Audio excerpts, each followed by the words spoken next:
Brandon from Seaside Vacations here with your Outer Banks Beach Surf Fishing Report. Wednesday, we're at 2nd Street Beach Access in Kill Devil Hills. It's in the mid-60s right now. Supposed to get up to the mid-70s later today. It's fall, it's gorgeous out. Ocean water temperature is about 70 degrees. There's a stand-up paddleboarder and a longboarder in front of me, and there's someone fishing to my right. Fall and winter is kind of the peak season for fishing on the Outer Banks.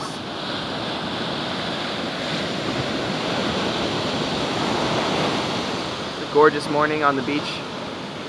Sun is shining, a couple clouds, but it's hard to believe it's the end of September and it's this nice out.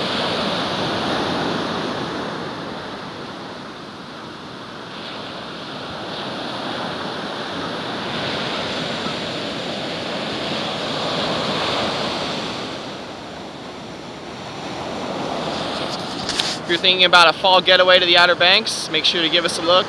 We hope to see you soon. Have fun.